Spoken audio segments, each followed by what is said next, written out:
Welcome to Full Tuck, the Wingspan podcast, with me, Adam. And with me, Aidan. So, welcome back, listeners. I hope you've had a good week of Wingspan. Surprise! It's a Thursday. We're on a different day, throwing you all off. Yeah, well, I bet you weren't expecting that. No, it's thrown me off. Yeah, it's thrown me as well, yeah. This has been we're moving to Thursday, dear listener.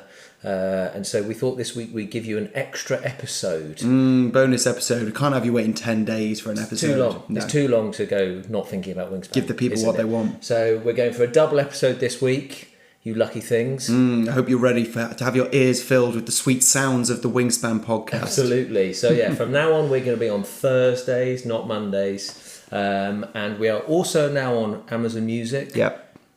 Apple Podcasts. Yeah. We're obviously on Spotify as well. And I think we might be moving on to Audible too. So oh, wow. There you go. Spreading our wings, as it were. So like and subscribe on any of those platforms, and then always email us if you've got any questions or comments. We are fulltuckpodcast@gmail.com. That's fulltuckpodcast@gmail.com. Lovely stuff. What are we doing today, mate? So, menu today, what we have coming up for you guys. So we're going to review the opening hand from last week. We've had some comments in. Thank you very much. Considering the short notice, that's it's brilliant. So we'll have a chat through those. We'll have a chat through what we might do with that hand. Good. I'm going to surprise you with a bird of the week. Oh, another surprise. I think it's underrated, this bird of the week. So we'll see what you. I'll see what you think about it. I'll be interested to hear. Okay. I wait with bated breath. We're then going to talk about something I've wanted to talk about for a little while, which is friendly birds. So those are birds that potentially benefit other players as part of their action. And then finally, we're going to move on to some stats, which is Adam's favourite part of every podcast. This is the biggest database we've ever come across. The biggest database. We'll have to edit some explosion sounds into that. Maybe a good idea, actually. I'm not sure if I'm good enough to do that. We'll see. Cool. Should we crack on with this opening hand? Let's do it. Let's get on. So we've had a few comments in, and interesting again. I think this one splits opinion, this hand does. Yeah, so... should we go through it quickly? Yeah, go on. So for the listener, to a quick reprieve, we've got the Inca Dove, which is a when played power, lay one egg on each of your birds with a platform nest. We've got the grey Catbird, which can live anywhere and is a brown when activated power, repeat a brown power on any other bird in this habitat. The red Avadavat, I've got to be very careful saying that correctly after last week, which is another brown when activated power. Give one card from your hand to another player. If you do, draw two cards. The Carolina Chickadee, which is a brown when activated power. Gain one wheat from the supply and cash it on this card. And then the Australasian Shoveler, which is a brown when activated power. Choose one other player. You both draw one card from the deck. Yeah, and then your bonus cards are Winter Feeder, which is food remaining in your supply at game end, and you get 7 points for more than 7 food. And your other choice is Bird Bander, and that's birds that can live in multiple habitats. Again, you get 7 points, but this is for more than 6 birds. And then just quickly, we'll go through the tray. There is the Black Stork, Pesquet's Parrot, and Clark's Grebe. And that's Clark's Grebe, yes, isn't it? Indeed. And then we've just lost, got a quick advert come up on our Enga thing. But as far as I remember, the end of round goals, which are very important in a 2-player game. Absolutely. Yeah. So we've got the food cost in wheat and cherries. Second is birds in the fire. Third is rats and fish in food cost of your birds. And then fourth, total birds. Everyone's favourite round 4. Love that. Everyone's favourite. So, what was your approach, Adam? I'm racking my brain. Not racking my brain. I think if I was actually playing this, I'd really struggle to decide. So I know which two I'm definitely keeping, and that is the Carolina Chickadee. You absolutely have to. I'm also keeping the grey Catbird. Okay. And then I can't decide whether to keep the Avadavat or the Inca Dove. And the reason I say that is this is a 2-player game, okay? And we spoke about this last week. You need to be so careful with what you're giving the other person in a 2-player game, because the moment you start giving them lots of food or cards in this scenario, I think you're setting them up for the win. So my opening, should I talk you through my opening gambit? Yeah, sure. Chickadee down first go. Yeah. And then I'm going to get some food with that. Well, basically, what my aim is, get the Carolina Chickadee down and the grey Catbird out in the first round. Yeah. I'm then scoring for that first end of round goal. In a 2-player game, you have to try and score in every single end of round goal, and you try and beat your opponent on at least a couple of them. So if I get that grey Catbird out, the first end of round goal is cherries and wheats in food cost of your birds. Yeah. That Catbird has got 2 cherries in, and the Chickadee already has a wheat. No one's really going to match you for that. So you kind of already won that first end of round goal. Yeah, sure. The second end of round goal was birds in the fire, wasn't it? And so I was thinking either have the Avadavat or the Inca Dove in the fire. And my issue with having the Avadavat is you're going to be giving that player 4 free cards through the game. I think I'd probably end up keeping the Avadavat, put it in the fire. And I recognise I'd actually be short of a bird then if I was to activate it in the first round, wouldn't I? So maybe I'd keep 4 birds. Okay. Or I'd pick up a bird early, and I'd use basically just a throwaway bird to give the other person the Avadavat. Sorry, I've got completely... Yeah, to activate I understand, yeah. So a throwaway bird to give the other player to activate the Avadavat and pick up 2 cards. Yeah, pick up 2 cards. But that is really against my better judgment, and I'm very unhappy doing it. I think I'm only doing it because it's got a multiple habitats thing. Oh, see, this is interesting. So I think... I can see the strategy, definitely. And also, you're playing a forest bird, which has only got 1 food cost. I suppose, actually. But then I'd have the Carolina Chickadee, which is an incredibly underrated bird. You'll always get 6 foods or 6 wheats on it by the end, won't you? If I have the Catbird there, that doubles up the amount of food I get on there. So it's a real point spinner. Maybe I should keep the other bonus card, which is the food remaining in your supply at the end of the game. But yeah, that's my setup. So then I've definitely won the first round. I've competed for the second round. And then the rest of the game, it's just you see where you go. Okay, interesting. So I've got a different strategy, actually. So I really rate the red Avadavat. And that stands out to me as the card in this tray. That, it's cheap. It's got a star nest. You can live in multiple habitats. It activates the first round end of round goal, so gets you on the board. And also, I don't mind these give 1 card to another player scenarios if you're choosing the card. Let's talk about them a bit later, shall we? Absolutely. So personally, I would keep that, and I would also keep the grey Catbird, and I wouldn't keep anything else. I wouldn't keep the Carolina Chickadee. And so, are you building a water chain there? Yes, I am. So I'm playing the red Avadavat in the water as my first go. I've got 3 spare foods after doing that, and the Catbird in hand, and I'm then going to pick up cards essentially until I get a good forest bird. I expect that won't take long, and then I'll get that down, and I've got food and cards on tap. Of course, yeah. Where's the Catbird going? The Catbird's probably going to go in the water chain, and what I'm anticipating is I'm not going to be repeating the Avadavat. I'm going to be using it to repeat another point spinner that's down there later on. I think this comes... So what I always say when we're playing, play the cards you have, not the cards you want. Yeah. Right? And you are waiting for cards so that you can play the Catbird. And I feel the Catbird is such a strong card. You can't be holding it in your hand forever just to wait for another bird to come up. And I think it's even more true in a 2-player game. You need to focus less on the engine, and you just need to play the cards you have so you can compete in the end of round goals. Yeah, no, sure. I totally get that. I'm not planning to keep the Catbird forever. I'm definitely planning on getting it down first round. I'm just saying, with that hand with me, I think the Carolina Chickadee can be good if you're building a forest chain, but...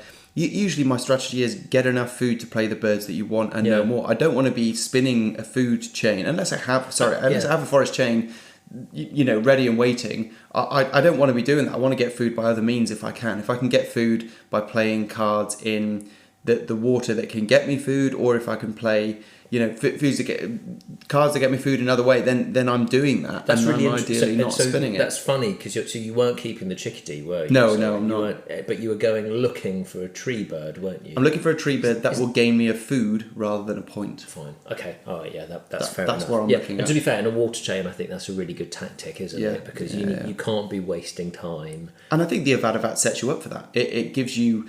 It's essentially giving you an extra card, and it's also essentially giving you an extra 2 cards if you chuck away a card you don't want, and probably giving your opponent doesn't want. Whatever. No, exactly. But then I would be to be fair, it doesn't work for this game with the end of round goals. But sometimes you have a game where it's like eggs in fire or whatever as an end of round goal. If you're giving me that card, I can then turn that into an extra egg. But yeah, interesting. And so fair enough. So you in the first round. you'd have the Avadavat out, which gives you a wheat anyway, so you're competing anyway. So you're on the scoreboard, aren't you? And actually, you might get the Catbird out the first round. I would think so. And so we'd be tied, wouldn't we? Yeah, well, I mean, depending on the other cards that come out. But yeah, so thank you all for writing in and telling us what you guys would do.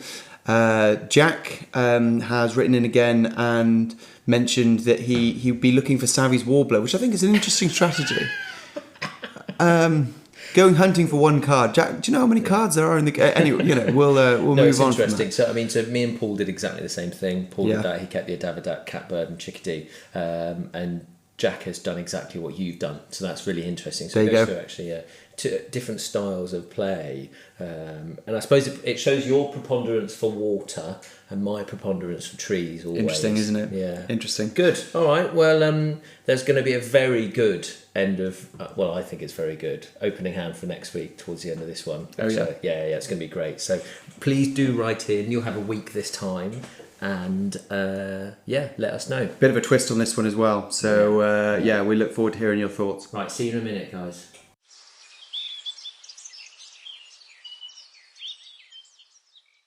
So go on then, Adam, put me out of my misery. You say you've got an exciting bird, something a bit different. Bird of the week, hit me. The white-browed tit warbler. The white-browed tit warbler. Yeah. Okay, go on. You recognise this bird? Do you think you've ever played it? Do you know what? It's if you said the name white-browed tit warbler to me, and you asked me the bird or the power, I probably wouldn't be able to tell you off the top of my head. If you can't get it, then our listeners definitely can't. And I know you've never played it because you showed me on your app that it's one of the cards that you haven't actually ever played. Yeah. So the white-browed tit warbler, guys, is a bird from the Asia expansion. It can only live in the trees. It costs a witchetty and a wheat. It's worth 2 points. It's got a star nest. It can hold 3 eggs. And the clincher here is the when activated power. So it's a brown power. For each bird in your trees with an egg on it, roll any one dice. Choose die. Choose one type of food you rolled and gain one of that food from the supply. I'll say it again. For each bird in your trees with an egg on it, roll any one die. Choose one type of food you rolled and gain one of that food from the supply. Okay. So an interesting power. It's one of those. One of the things I really noticed with the Asia expansion is the length of some of the powers descriptions. It breaches the 4-line mark, doesn't it? If I told you, mate, that this bird won me the game last week when I played a game, would you believe me? You're a liar, Jack Sparrow. Genuinely, it won me the game. Yeah. So okay. It was a 2-player game, and what this bird allows you to do is, so whenever I activated it, I made sure that I had minimum 2, but most of the time 3 eggs in the trees. Okay. It's reasonable that all times you're going to have 2 eggs, aren't you? Maybe 2 eggs most of the time, maybe 1 egg sometimes. Yeah. But when you have this bird, you make sure you got 3 eggs. Okay. That means that I can get my 2 food from the bird feed. Well, however many food I get from the bird feeder, activate my other my other powers. Then I activate this, and I know I've either got 2 or 3 free rolls of the dice in the bird feeder. Yeah. And what that means is I control the bird feeder. So in a 2-player game, every single time I activated this, I just took the nectars out of the bird feeder, rolled them, and then those dice then remained out of the bird feeder, and I would never leave a nectar in the bird feeder. And I would always leave it so that there was either 2 foods or 3 foods in there. But in that way, in a 2-player game, you completely control the bird feeder. And in that game, actually, so for those that don't play with the Oceania boards, you get points for amount of nectars that you spend in each of the habitats, okay? And if you don't spend any nectars, you don't get any. So the person who comes first in each habitat gets 5 points. The person who comes second gets 2 points. And anyone after that, if you don't even play any, you get no points. Yeah. So my opponent in this 2-player game only managed to play 2 nectars all game, 1 in the trees, 1 in the fire. So they didn't even score in the water, and I won every habitat because I controlled the bird feeder. That's a huge swing. Huge swing. Yeah. And so I hadn't considered it at all up until it was in my opening hand and played it. You realise how powerful it is. That's amazing. So the one question I would ask is, where are your eggs coming from? You need to keep a steady supply of eggs that you're not using. But it doesn't need to be that steady. I suppose if you've got... I know that in my fire, in my opening hand I had this, and I had a bird which lived in the fire and allowed you to lay an egg anywhere. Okay. So I mean, the moment I got that down, every time I laid eggs, I got 3 eggs. Yeah. So even if I'm playing a bird afterwards, you spend one of those eggs. I've still got 2 eggs to use the tit warbler. Yeah, sure. To use the tit warbler's power. So I suppose it comes down to this crux of it for me. I love Wingspan at 3 and 4 players. At 2 players, I find that it can get a little bit kind of take that, or you're just trying to beat the other person rather than build your engine. Yeah. Yes, that's true. I do feel that sometimes. I think it has its own challenges. But, I would also say that this bird in particular, you're talking about controlling the bird feeder. And to be honest, I never would have thought to use the bird in that way. That's... It's very clever, and I can see how it's very effective. Yeah. I can also see that your opponent would not have been very happy with you by the end of that game. No, having an absolute dry up of nectar. It's safe to say they were not very happy. It was quite frustrating. So yeah, we did have to play another game. That's fair enough. I got duly trounced in the following game. But yeah, it's interesting. I do think there's a lot of Asia birds that allow you to do this as well, and not just in the trees. There's some which allow you, when you're in the fire, I think, which allow you to remove dice from the bird feeder. Yeah. And I think it's maybe a tactic that maybe we don't use as often as we should. We just say, I'm just going to remove any dice from the bird feeder. And I suppose it matters less in a 3 and 4 player game, because the only person you're really scuppering is the person directly to your left. But in a 2 player game, when you're only trying to better one person, I think it's a legitimate tactic. Yeah. I mean, even in those 3 and 4 player games, if you're always leaving the bird feeder nectarless, it might, at the very least, discourage players from trying to pick it up and make players have to rethink when they're trying to get food. So, no, I mean, certainly most effective in a 2-player game, but I can see it, definitely. Yeah. Can see it. Fine. All right. Well, I suppose that's on a topic of a not very nice bird. Can I say, before we move on, the one bit of this bird that Adam didn't describe is... It is beautiful. Yeah, it is. It's iridescent. Is that the word? Yeah, it could be. It's a good word. Candescent, iridescent. What we'll do is we'll put a photo of the bird in the show notes. Yeah. And that will go on the IMGA, so you can all see the bird for those that don't have Asia, because it is gorgeous. I'd love to see it. I'd love to see it in the flesh. Oh, imagine. Yeah. Where does it live? I'd have to travel to Asia. Yeah, Asia. Yeah, all of Asia. There you go. Maybe not yet. Yeah. Maybe when the podcast takes off in Japan or somewhere, then we can head over that direction. I'm sure they'll let us know. If any Japanese listeners, please. Or the rest of Asia. Yeah, or the rest of Asia. If this is a frequenter of your back garden, please do send us a picture. We'd love to see it. Yeah, I would love to see that photo, actually. Yeah. Fine. Yeah, so, sorry. That is a not very nice bird, the way I've used it, but you wanted to talk about nice birds today. I did, Adam, yes, So indeed. Show me what you want to do about nice birds. I'll just cover my ears or something. It's clear that's not the way I play. So friendly birds, for those who may call it something different or not know what we're talking about because you're as selfish a Wingspan player as Adam, friendly birds are birds that you might classically describe as having potential benefit to other players.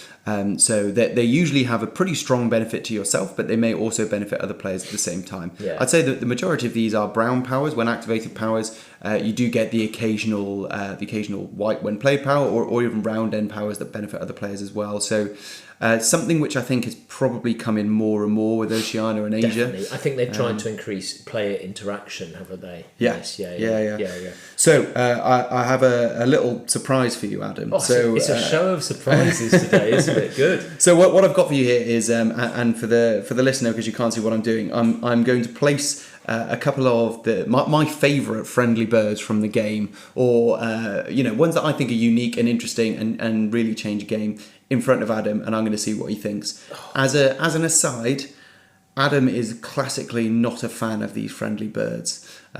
So we'll see what he does. We'll see what he does with these. So the first one for the listener that I'm placing in front of Adam is the Eastern Rosella. So this is a bird that can live in the forest or the grasslands. It has a food cost of a wheat and 2 nectars, so it's quite expensive. It's got to be one of the most difficult to play birds in the game, actually.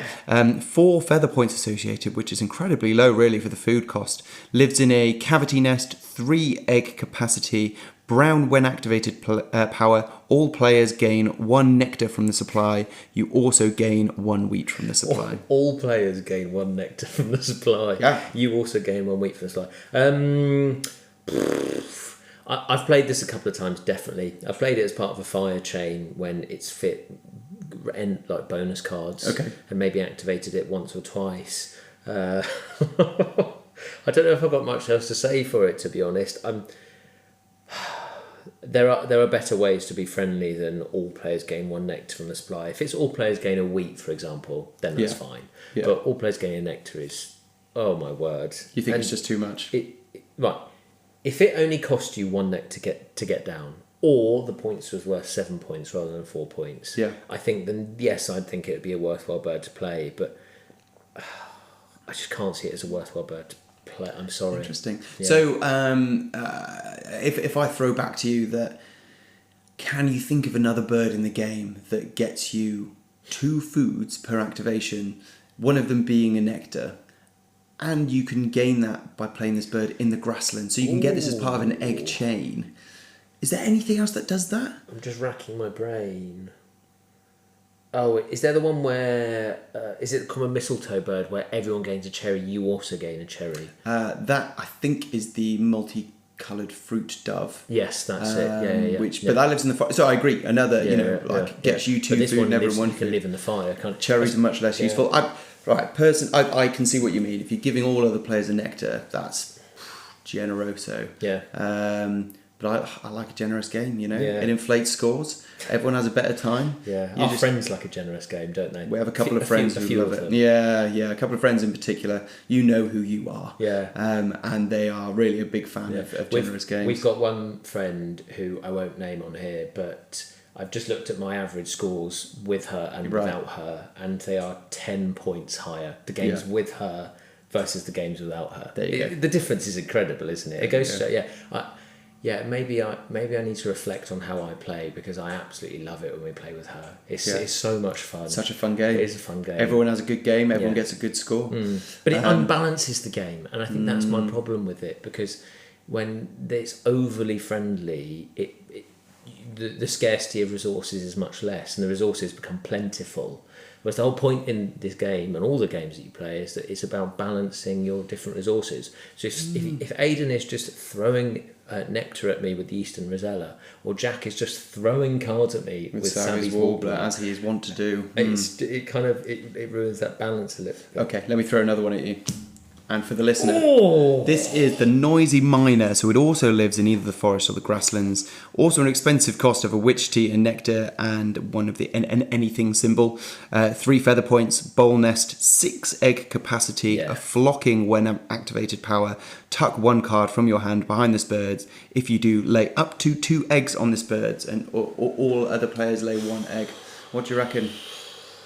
We should do a bird of the week on this bird, shouldn't we? It's a spicy power. What do you think of this bird? Actually, can I throw it back at you? Yeah, so I'll tell you what I think about this bird is I think giving out eggs to other players, to me, right, and I think you've mentioned this before, but if as an opponent, if you see another player play a friendly bird which is giving you an egg, that's gold dust. You're like, I might get even if they only activate it 3 times in a game, 3 eggs or 3. That's 3 times you need to not take a turn to lay eggs, and it allows you to play a bird. It's really valuable. But the trade-off with this bird is it's so strong for yourself. Not only are you getting 2 eggs potentially in a forest chain. Also a tuck, so it's 3 points too. I've actually, I still don't know where I sit with the noisy miner, but I have played this multiple times in the trees in a higher player number game when there's more resources floating around, and I don't want to waste a turn to get eggs, because you can activate the noisy miner once and you lay 2 eggs on your noisy miner, which is a crazy amount of eggs to be getting in a tree chain. So I've definitely played this far more often than the Eastern Rosella, but I still don't know what I think about it. I'm not.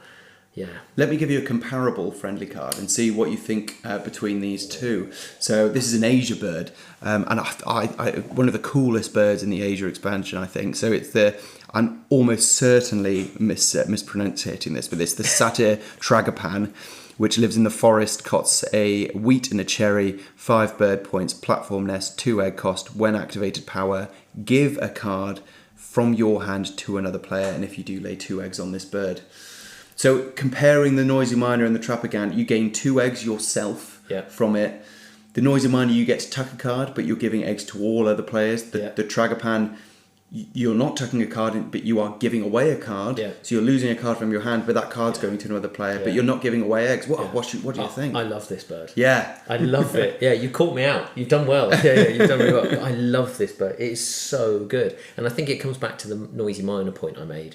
If you're getting 2 eggs each time you activate this power in the trees... If you have a trees activation which gets you 2 eggs, yes, there is a bit of an issue because the egg capacity is only 2. Yeah, so it goes, the Achilles heel of the Tragopan. It goes full immediately. Yeah. But imagine when that's in my opening hand, it's incredible because I just keep the dud card from my opening hand, give that to another person, and then in my first 2 goes, I play the Tragopan, and then I've got 2 eggs on the Tragopan. And your game's set up. I love it. Yeah. And it shouldn't be worth 5 points. I think it Do you think? Should be less. That's interesting. For me, it's almost a no-brainer every single time I play it. Yeah. But I think that's what I like, and I really hope the game makers kind of had this strategy in mind when they came up with a lot of these friendly birds. Is if you create powers that are so strong that you can't really ignore them, but they happen to be friendly, it encourages friendliness, it encourages interaction, which I think is a really great thing about the game. I'd say one of the things you might say about the game and other related, tableau games with the original board game without the expansions is that it's very, you do your own board. It's a criticism of it, isn't it? Actually, the interaction between players and cards like the Noisy Miner and cards like the Tragopan, which you can't really plan for. You don't really know when a player is going to give you a card. You don't really know when a player is going to give you some eggs. Yeah. And in fact, on that point, I'm going to show you my last one. Just think Tragopan, white-brown tit warbler. So considering we spoke about the white-brown tit warbler, and we spoke about earlier, talking about that combo in the trees. What a combo! That's incredible. Yeah, straight in. Amazing. So I'm going to go into my last friendly bird I'm going to show you as part of this segment. So I'm getting carried away here, but I'm really enjoying this. So this is, just for a bit of difference, is another Asia bird, but this is a when played power. So this is the spoon-billed sandpiper, lives in the water, costs a witchetty and a wheat, 5 feather points, pebbles nest, 2 egg capacity, and a when played bonus card power. Draw 2 new bonus cards and keep 1. Other players may discard any 2 resources. That's food, egg, or cards to do the same. It's another Asia expansion bird which has just completely blown the game open with like type of power, isn't it? It's fantastic. Yeah, it's cool. I like it. I love seeing other people play it. Yeah. But I think do I play it myself? I probably do.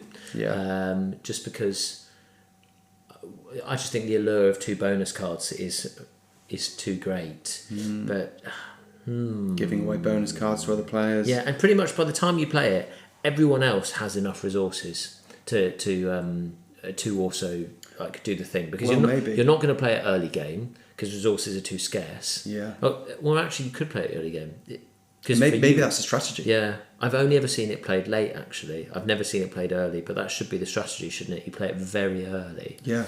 And then I think that's a good idea. And of course, it also gets you to keep an eye on other players a bit more. Like look for when players may have just played a bird and are maybe low on eggs or food and cards. Do you do that? Well, do you know, I've not when I've played this bird in the past, but I'm kind of you just thinking see it, out loud. You think bonus card and you think I want it. That's what I just think. 5-point bonus card bird with 2 food cost. Lovely, thank you very much. Yeah, it's another great bird. Yeah, I like this. You presented me actually 4 birds, that I've actually given broadly positive reviews of, haven't I? You have actually, yeah. Maybe I'm not as stingy as you claim I am. Wow.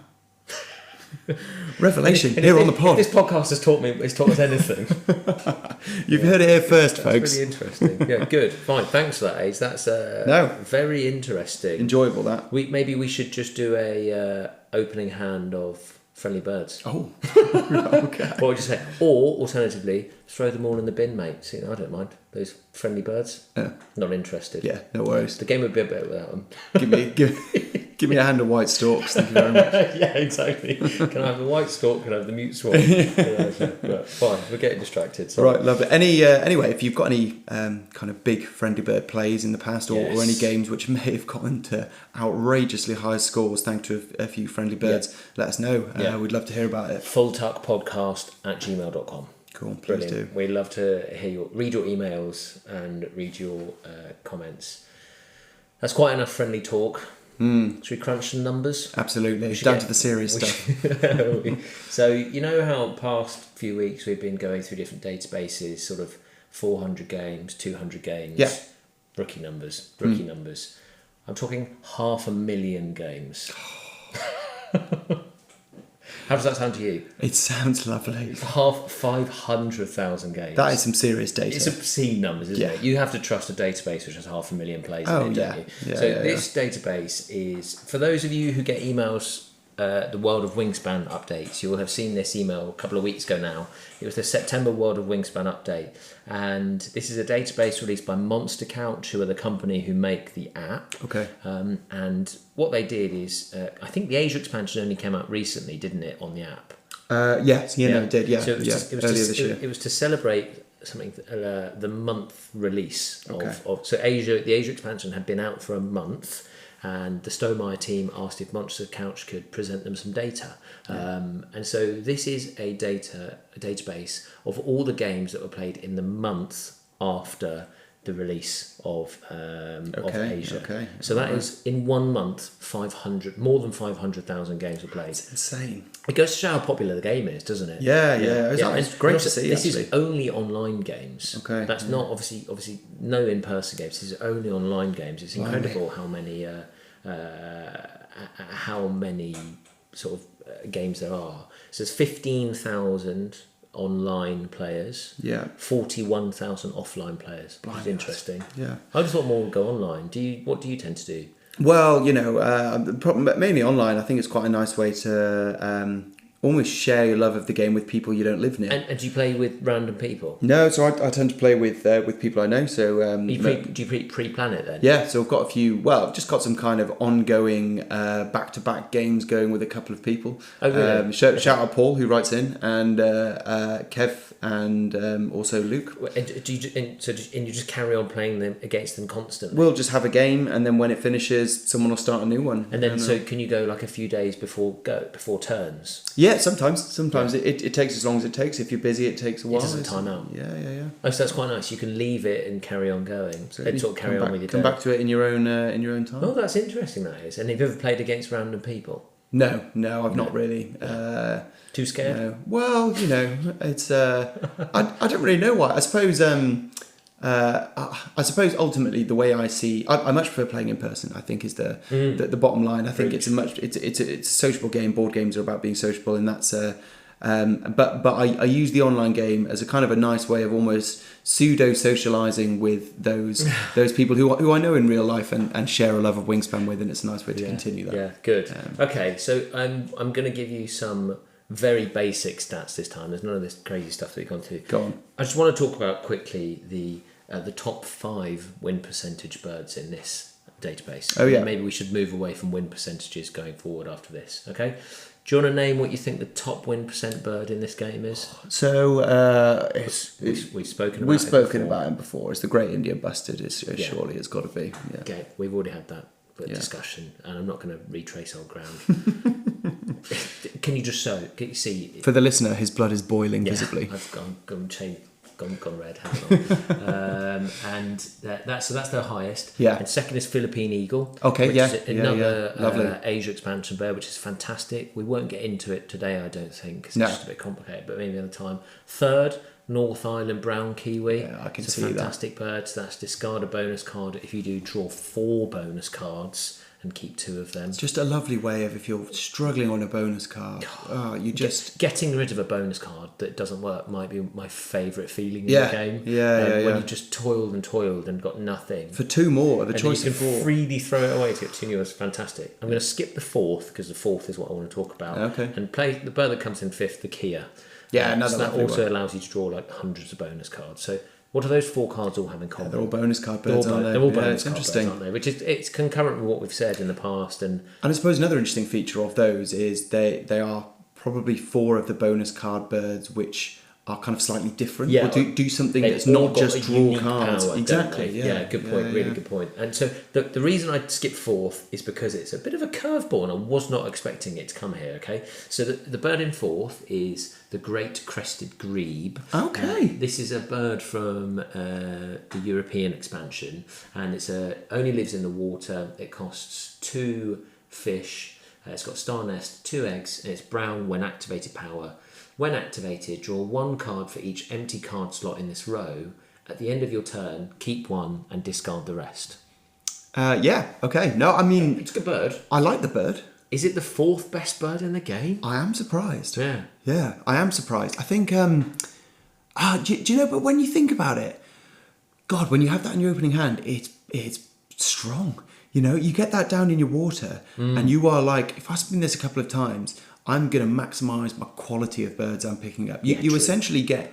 Six birds if it's the first bird you play. Well, you get to look at 6 birds. Yeah, you know, you get to look at 6 birds, and that is, you know, you could really set yourself up there. You give yourself a really good chance of picking up something that's going to really ignite your game. Yeah, and I suppose you only ever play it early game as well, so it's kind of self-fulfilling, because if I saw that late game, I'm never playing it, which means it's never going to contribute to the stats. So it's only ever going to contribute to the games where it's played early, and therefore it's probably got quite a high win percentage. Yeah. I guess it's also got quite a few, quite a few obvious bonus card associations. So it's crest, so it's got a body part, it's a star nest, lives in the water, fish.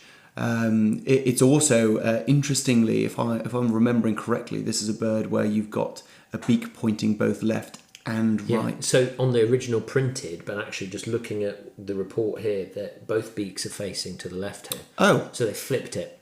Oh, gosh. So for the listener, the great crested grebe has the normal grebe, but then the grebe has sort of got a baby grebe. Yeah. I don't know what the word for a baby must be a baby grebe. A baby grebe. It's a chick on its back, which in the original printed version is facing the other way. Yeah. And so we've always played that it counts as both ways because you've got a beak facing in both directions. But in the app here, both of them are facing the same way. That's interesting that they've changed it. They flipped it round. Flipped it round. Not a huge fan. Does that mean?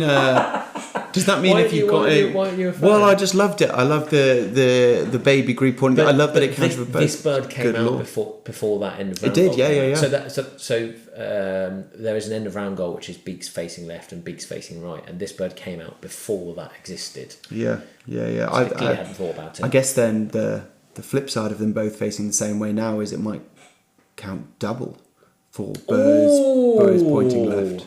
I'd be happy to play that. Yeah. I'd say that's... I don't know what the wording is. It just says beaks facing right. I would count that as double. I'd be two very beaks. happy. It's a great bird. Do you know, it's not... It would not be near the top of my list if you said to name the top 5 birds in the game in terms of win percentage. Wouldn't be close. Wouldn't be close. Yeah. Wouldn't even occur to me. But what a good bird. And then, dear listener, for our stats next week, I think we should do the bird that's in last. Yeah. And that will be our stats. Okay. The worst performing bird in the game, because it's a bird I don't think you'll be expecting. It's not Cooper's hawk, is it?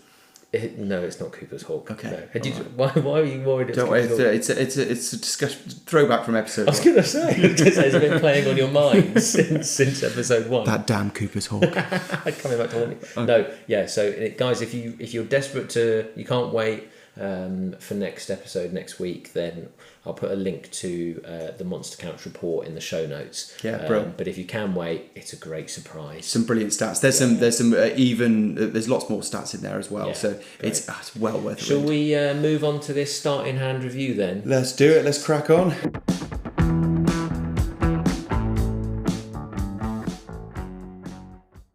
Right. So opening hand for episode number 5. I've actually taken inspiration from you, Aidan. Oh. Yeah. It might have been episode 4 or episode 3. Yeah. There was some throwaway comment where you say, oh, this is just a game of luck, and you say it's luck if you get a opening hand full of amazing birds versus if you get an opening hand versus 0-point birds. Mm-hmm. So I thought, you know what? How about we do an opening hand of 0-point birds? Oh, very good. Very good. I don't think it's going to be as bad as you say it is. Okay. Because there are some good 0-point bird powers, aren't there? Yeah. So what I've done is I have gone through the deck and got all of the 0-point birds, and I've shuffled them, and I've dealt us an opening hand of 0-point birds. Okay. And do you want me to read them out to you? Please. So your 5 opening hand birds. This is in a 3-player game. Okay. And we are going second. Okay. Yeah. Okay. We're going second. Okay. So it is the opening hand. First bird, ruddy duck. Second bird, budgerigar. Third bird, rock pigeon. Fourth bird, oriental magpie robin. Fifth bird, black red star. And now I'll just go through each of them, or do you want to read them? Yeah, sure. So the first card is the ruddy duck, lives in the water, eats a witch or a wheat, 0 points, of course. Platform nest, 5 egg capacity. When activated, brown power, draw 2 cards. If you do, discard 1 from your hand at the end of your turn. The budgerigar lives anywhere, costs a wheat, 0 points. A Canada nest, 3 egg capacity. A flocking, when activated, power, tuck the smallest bird in the tray behind this bird. The rock pigeon lives in the grasslands or the fire, eats a witch or a wheat, 0 points. Platform nest, 4 egg capacity. Brown, when activated, power, all players lay 1 egg, you lay 1 additional egg.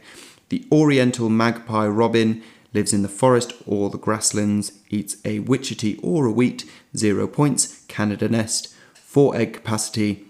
Teal round end power, for every 3 eggs in your grasslands, gain 1 witchetty or wheat from the supply.